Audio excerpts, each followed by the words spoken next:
Hello everyone, how are you doing? This is MD Tech here with another quick tutorial. And in today's tutorial, I'm going to show you guys how to get back a missing display graphic driver in Device Manager on your Windows 10 device. So let's jump right into it. Let's see if we can get this resolved. If you have some sort of external monitor, perhaps a dual monitor that isn't being recognized. In today's tutorial, I'm going to show you guys how to hopefully recover the driver if there is one available.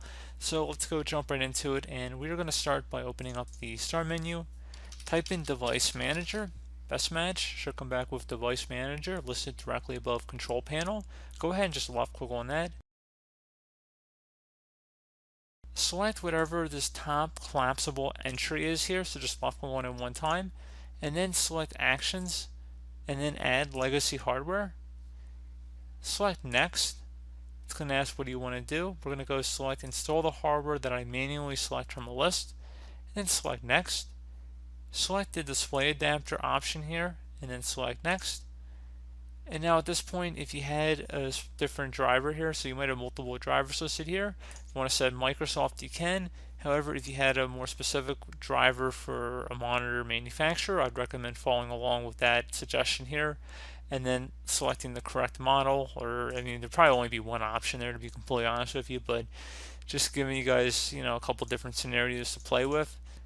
Once you have made your selection, you're going to go select next again,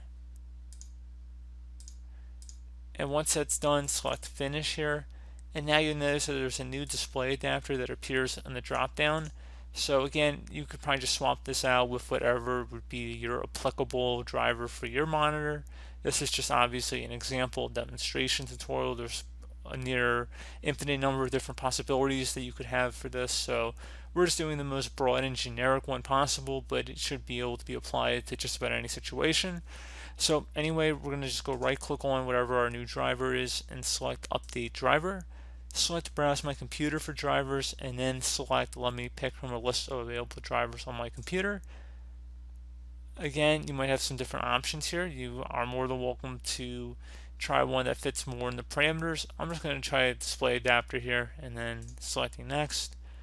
Should say it has successfully updated your drivers. I'm going to close out of there.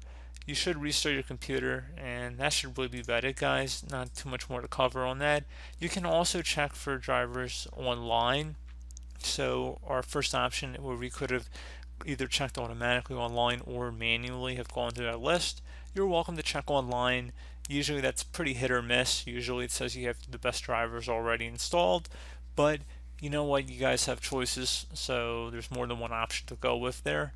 So pretty straightforward tutorial. Do hope I was able to help you out, and I do look forward to catching you all in the next tutorial. Goodbye.